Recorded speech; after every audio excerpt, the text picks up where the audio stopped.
ನಮಸ್ತೆ ಸ್ನೇಹಿತರೆ. ಶ್ರೀ ಶಿವಪುರಾಣದ 5ನೇ ಭಾಗ ಕುಮಾರಖಂಡ. ಸೂತ ಪುರಾಣಿಕರು ಋಷಿಗಳಿಗೆ ಶಿವಪುರಾಣದ ಕುಮಾರಖಂಡವನ್ನು ಹೇಳತೊಡಗಿದರು. ಕುಮಾರಖಂಡವು ತಾರಕಾಸುರ ವಧೆ, ಕಾರ್ತಿಕೇಯ ಚರಿತ್ರೆ ಹಾಗೂ ಗಣೇಶನ ಕಥೆಯನ್ನೊಳಗೊಂಡಿರುವುದು. ಬಹುಕಾಲ ಶಿವನಿಗೆ ಮಕ್ಕಳಾಗದ್ದನ್ನು ಕಂಡು ಇಂದ್ರಾದಿ ದೇವತೆಗಳು ಭಯಚಕಿತರಾಗಿ ಮಹಾವಿಷ್ಣುವಿನ ಮೊರೆ ಹೊಕ್ಕರು. ವಿಷ್ಣುವು ಅವರನ್ನು ಸಂತೈಸಿ, ನೀವು ಶಿವನಲ್ಲಿಗೆ ಹೋಗಿ ಅವನು ಪಾರ್ವತಿಯೊಂದಿಗೆ ವಿಹರಿಸುವಂತೆ ಮಾಡಿರಿ ಎಂದು ಹೇಳಿದನು. ಶಿವನು ಸ್ಖಲಿಸುವ ವೀರ್ಯದಿಂದ ಸ್ಕಂದ ಎಂಬುವನು ಜನಿಸುವನು ಎಂದು ವಿಷ್ಣುವು ಪರಿಹಾರ ಸೂಚಿಸಿದನು. ತಾರಕಾಸುರನೆಂಬ ರಾಕ್ಷಸನ ಹಾವಳಿಯಿಂದ ಕಂಗೆಟ್ಟಿದ್ದ ದೇವತೆಗಳು ಶಿವನಲ್ಲಿ ಮೊರೆಹೊಕ್ಕರು. ಶಿವನು ದೇವತೆಗಳ ಕೋರಿಕೆಯನ್ನು ಮನ್ನಿಸಿ ತನ್ನ ಶಿರಸ್ಸಿನಿಂದ ವೀರ್ಯವನ್ನು ಸ್ರವಿಸಿದನು. ಅದು ಪೃಥ್ವಿಯ ಮೇಲೆ ಬೀಳುತ್ತಿರುವಾಗ ದೇವತೆಗಳು ಅದನ್ನು ಗ್ರಹಿಸಬೇಕೆಂದು ಅಗ್ನಿಯನ್ನು ಪ್ರಾರ್ಥಿಸಿದರು. ಕಾಪೋತ ರೂಪದಿಂದ ಅಗ್ನಿಯು ಶಿವವೀರ್ಯವನ್ನು ಭಕ್ಷಿಸಿದನು. ಪಾರ್ವತಿಯು ತನ್ನ ವಿಹಾರಕ್ಕೆ ಭಂಗ ತಂದ ದೇವಾದಿ ದೇವತೆಗಳನ್ನು ಶಪಿಸಿ ದೇವಾಂಗನೆಯರೆಲ್ಲ ಬಂಜೆಯರಾಗಲಿ ಎಂದು ಶಾಪವಿತ್ತಳು.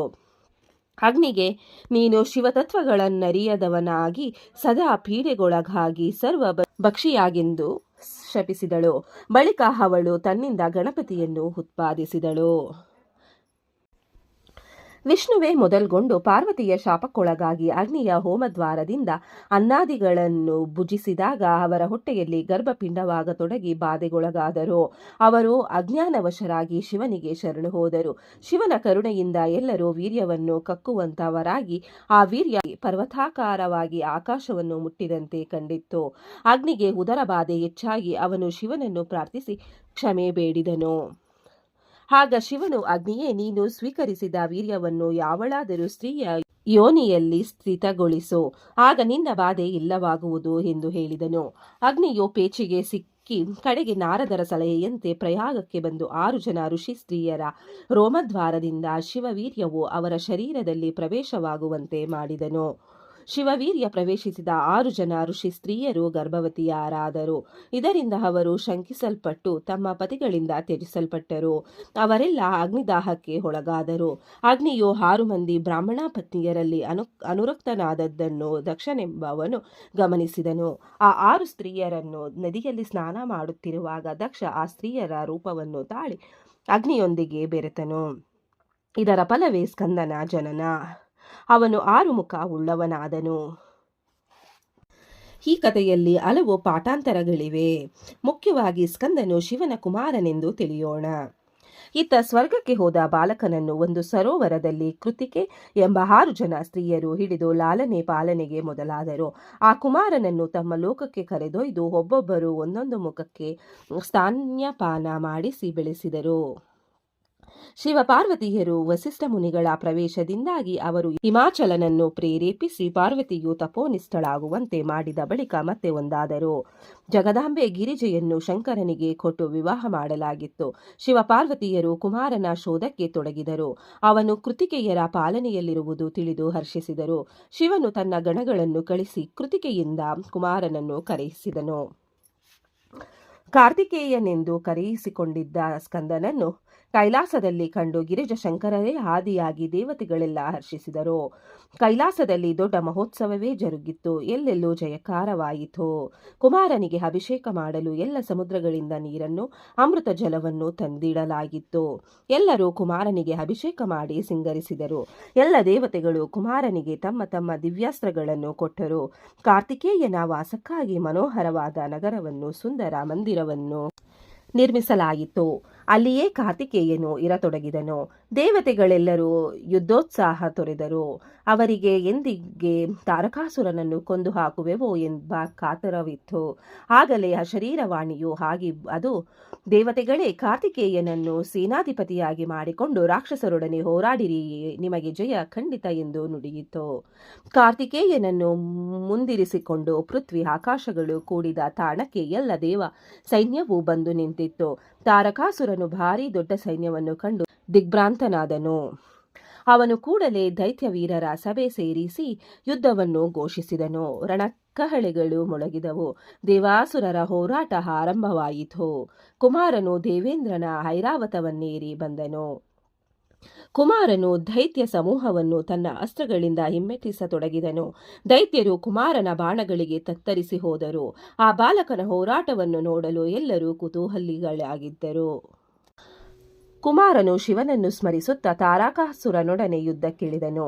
ಇಬ್ಬರ ನಡುವೆ ಘನಘೋರ ಯುದ್ಧ ನಡೆಯಿತು. ಪರಸ್ಪರರು ತಮ್ಮಲ್ಲಿದ್ದ ದಿವ್ಯಾಸ್ತ್ರಗಳನ್ನು ಒಬ್ಬರ ಮೇಲೊಬ್ಬರು ಪ್ರಯೋಗಿಸತೊಡಗಿದರು. ಪುಟ್ಟ ಬಾಲಕನ ಕೈಯಿಂದೇನಾದೀತು ಎಂದು ತಾರಕನು ಉದಾಸೀನನಾಗಿದ್ದನು. ಒಮ್ಮೆ ಆ ಶರೀರವಾಣಿಯು ತಾರಕನನ್ನು ಕೊಲ್ಲಲು ಸಾಕ್ಷಾತ್ ಶಿವನೇ ಬಂದಂತಾಗಿದೆ ಎಂದು ಕೂಗಿ ಹೇಳಿತು. ಇದನ್ನಾಲಿಸಿದ ಕಾರ್ತಿಕೇಯನು ಹುಬ್ಬಿ ಹೋಗಿ ತಾರಕನ ಎದೆಗೆ ಶಕ್ತಿ ಪ್ರಯೋಗಿಸಿದನು. ಪ್ರತಿಯಾಗಿ ತಾರಕನಿಂದ ಬಿದ್ದ ಹೇಟಿಗೆ ಕುಮಾರನು ಮೂರ್ಛಿತನಾದರೂ ಬಹುಬೇಗ ಎದ್ದು ಕುಳಿತು ಮತ್ತೆ ಶಕ್ತಿ ಪ್ರಯೋಗ ಮಾಡಿದನು. ಇಬ್ಬರ ಯುದ್ಧವಾಗುವಾಗ ಭೂಮಿಯೇ ಕಂಪಿಸಿದಂತಾಗಿತ್ತು. ಕಡೆಗೆ ಪರಮೋತ್ಸಾಹದಿಂದ ಕಾರ್ತಿಕೇಯನು ತಾರಕನನ್ನು ವಧಿಸುವ ಸಲುವಾಗಿಯೇ ಶಕ್ತಿ ಪ್ರಯೋಗ ಮಾಡಿದನು. ಆ ಏಟಿಗೆ ತತ್ತರಿಸಿದ ತಾರಕ ನೆಲಕ್ಕುರುಳಿದನು. ತಾರಕಾಸುರನನ್ನು ಗೆದ್ದ ಕಾರ್ತಿಕೇಯನನ್ನು ಗಣಗಳು ಕೊಂಡಾಡಿದವು. ದೇವತೆಗಳು ಕಾರ್ತಿಕೇಯನ ಗುಣಗಾನ ಮಾಡಿದರು. ಕಾರ್ತಿಕೇಯನು ತಾರಕಾಸುರನನ್ನು ವಧಿಸಿದ್ದನು. ಶಿವ ಪಾರ್ವತಿಯರ ವಿವಾಹದ ಬಗೆಗೆ ಒಂದು ಕತೆ ಇದೆ. ಪಾರ್ವತಿ ತಪೋನಿರತಳಾಗಿದ್ದಳು. ಶಿವನ ದೃಷ್ಟಿಯನ್ನು ಆಕೆಯತ್ತ ಹರಿಸಲು ದೇವತೆಗಳು ತಪೋನಿರತನಾಗಿದ್ದ ಶಿವನ ತಪೋಭಂಗ ಮಾಡಲು ಮನ್ಮಥನನ್ನು ಕಳುಹಿಸಿದರು. ಮನ್ಮಥನು ನೃತ್ಯವಾಡಿ ಮದನ ಬಾಣವನ್ನು ಪ್ರಯೋಗಿಸಿ ಶಿವನು ವಿಚಲಿತನಾಗುವಂತೆ ಮಾಡಿದನು. ಶಿವನ ಮೂರನೆಯ ಕಣ್ಣಿಗೆ ಆಹುತಿಯಾಗಿ ಮನ್ಮಥನು ಸುಟ್ಟು ಭಸ್ಮವಾದನು. ಆದರೆ ಲೋಕ ಕಲ್ಯಾಣಕ್ಕಾಗಿ ಅವನು ತನ್ನನ್ನೇ ಅರ್ಪಿಸಿಕೊಂಡಿದ್ದನು. ಶಿವಗಿರಿಜೆಯರ ಮಿಲನವಾಗಿ ವೈಭವದಿಂದ ವಿವಾಹ ನೆರವೇರಿತು. ಬಳಿಕ ಇಬ್ಬರಿಗೂ ಕುಮಾರನು ಹುಟ್ಟಿದನೆಂದು ಹೇಳುತ್ತಾರೆ. ಕುಮಾರ ಸಂಭವ ಎಂದು ಇದಕ್ಕೆ ಹೆಸರು. ತಾರಕಾಸುರನ ವಧೆಯಾದ ಸಂಗತಿ ತಿಳಿದು ಪಾರ್ವತಿ ಹರ್ಷಿಸಿದಳು. ಕುಮಾರನನ್ನು ತೊಡೆಯ ಮೇಲೆ ಕೂರಿಸಿಕೊಂಡು ಮುದ್ದಿಸಿದಳು. ದೇವತೆಗಳೆಲ್ಲರೂ ಕಾರ್ತಿಕೇಯನನ್ನು ಸ್ತುತಿಸಿದರು. ಶಿವಗಣಗಳು ಕಾರ್ತಿಕೇಯ, ಶಿವ ಹಾಗೂ ಪಾರ್ವತಿಯರೊಡನೆ ಕೈಲಾಸವನ್ನು ಸೇರಿದವು. ಅದೇ ಸಂದರ್ಭದಲ್ಲಿ ಕ್ರೌಂಚಗಿರಿಯು ಕಾರ್ತಿಕೇಯ ಬಳಿಗೆ ಬಂದು, ಸ್ವಾಮಿ, ನಾನು ಬಾಣನೆಂಬ ರಾಕ್ಷಸನ ಕಾಟದಿಂದ ನೊಂದು ಬೆಂದು ಹೋಗಿರುವೆನು, ನನ್ನನ್ನು ರಕ್ಷಿಸು ಎಂದು ಬೇಡಿದನು.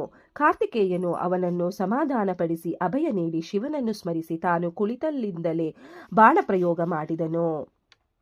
ವೇಗದಿಂದ ಹಾಯ್ದು ಬಂದ ಬಾಣವು ರಾಕ್ಷಸನನ್ನು ಭಸ್ಮ ಮಾಡಿ ಮತ್ತೆ ಹಿಂತಿರುಗಿ ಬಂದಿತ್ತು. ಇದನ್ನು ಕಂಡು ಹರ್ಷಿಸಿದ ಕ್ರೌಂಚನು ತನ್ನ ಮನೆಗೆ ಬಂದ ಬಳಿಕ ಶಿವನ ಮೇಲಿನ ಭಕ್ತಿಯಿಂದ ಪ್ರತಿಜ್ಞೇಶ್ವರ, ಕಪಾಲೇಶ್ವರ ಹಾಗೂ ಕುಮಾರೇಶ್ವರ ಎಂಬ ಹೆಸರಿನಿಂದ 3 ಲಿಂಗಗಳನ್ನು ಪ್ರತಿಷ್ಠಾಪಿಸಿದನು.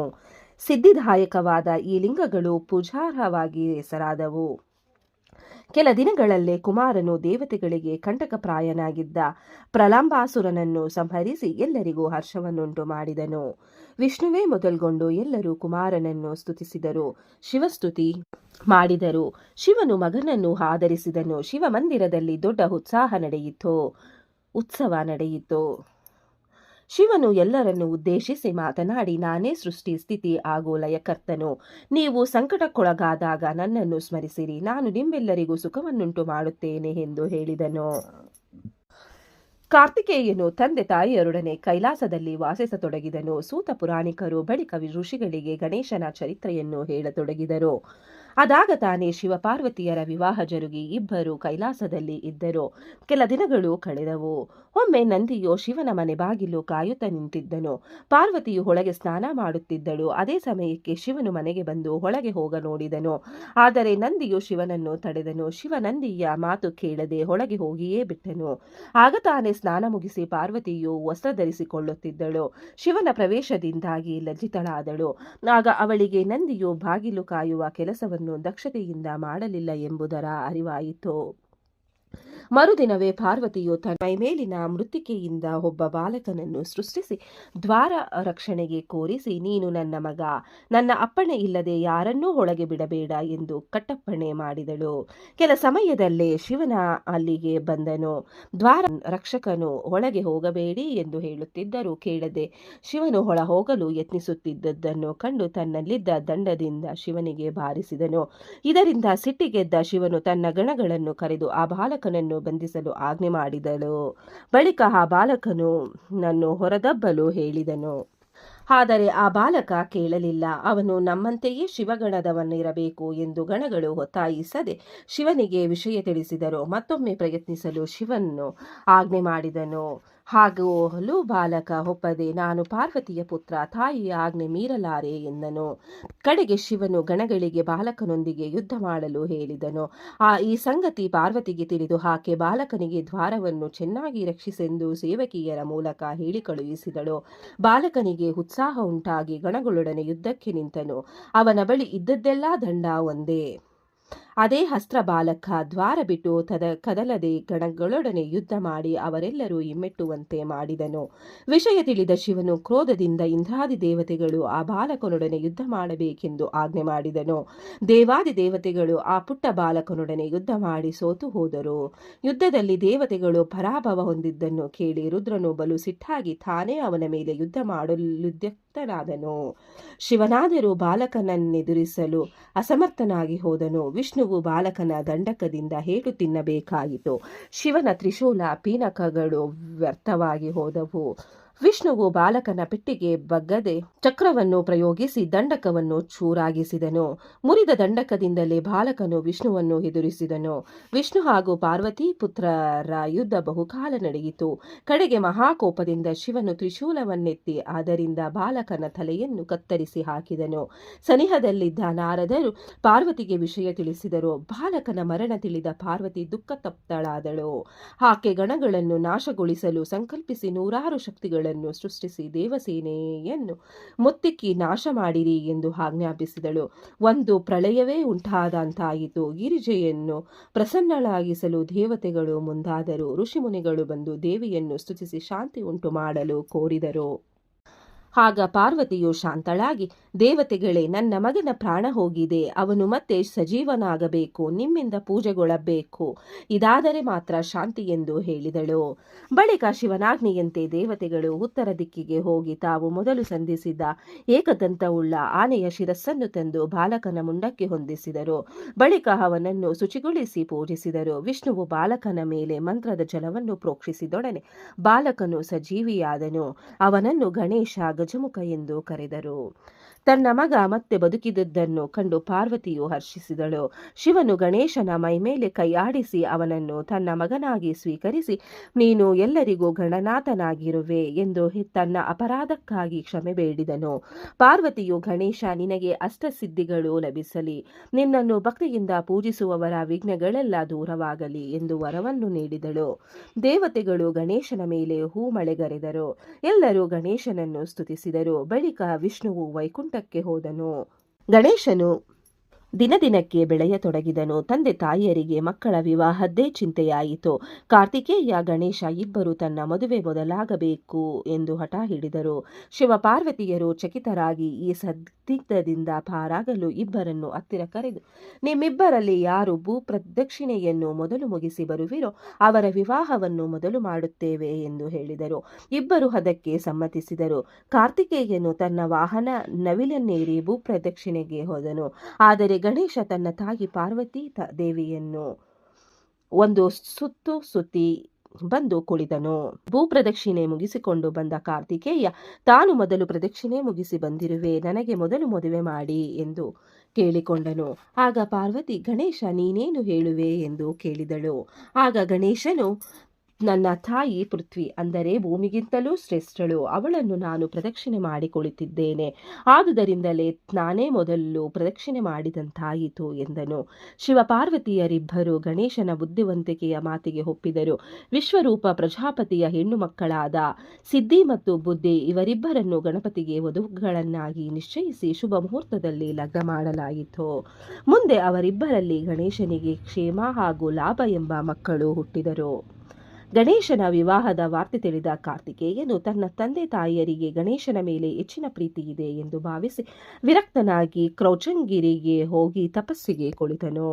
ಶಿವಪಾರ್ವತಿಯರು ಕುಮಾರನ ಮನಸ್ಸು ತಿರುಗಿಸಲು ಯತ್ನಿಸಿ ವಿಫಲರಾದರು. ಇಂದಿಗೂ ಕಾರ್ತಿಕೇಯನಿದ್ದ ಕ್ರೌಚಂಗಿರಿಯು ಪವಿತ್ರವೆಂದು ತಿಳಿಯಲಾಗಿದೆ ಎಂಬುದನ್ನು ಬ್ರಹ್ಮನು ನಾರದರಿಗೆ ಹೇಳಿದ ಸಂಗತಿಯಾಗಿದ್ದು, ಅದನ್ನು ಸೂತ ಪುರಾಣಿಕರು ಋಷಿಗಳಿಗೆ ಹೇಳಿದರೆಂಬಲ್ಲಿಗೆ ರುದ್ರ ಸಂಹಿತೆಯ ಕುಮಾರಖಂಡ ಮುಗಿಯಿತು. ಇದನ್ನು ಓದಿದವರು, ಕೇಳಿದವರಿಗೂ, ಶ್ರವಣ ಮಾಡಿದವರಿಗೂ ಆ ಭಗವಂತ ಒಳ್ಳೆಯದನ್ನು ಮಾಡಲಿ. ಓಂ ನಮೋ ಶಿವಾಯ. ಧನ್ಯವಾದಗಳು ಸ್ನೇಹಿತರೆ. ವಿಡಿಯೋ ನೋಡಿಕ್ಕೆ ಎಲ್ಲರಿಗೂ ಧನ್ಯವಾದಗಳು. ನಿಮಗೆ ಈ ವಿಡಿಯೋ ಇಷ್ಟ ಆಗಿದ್ರೆ ಪ್ಲೀಸ್ ಒಂದು ಲೈಕ್ ಮಾಡಿ. ನೆಕ್ಸ್ಟು ಇನ್ನು ಜಾಸ್ತಿ ವಿಡಿಯೋ ಹಾಕ್ತೀವಿ. ಹಾಗೆ ನಿಮ್ಮ ಫ್ರೆಂಡ್ಸ್ಗೆ ಶೇರ್ ಮಾಡಿ ಮತ್ತೆ ಸಬ್ಸ್ಕ್ರೈಬ್ ಮಾಡಿ. Thank you very much.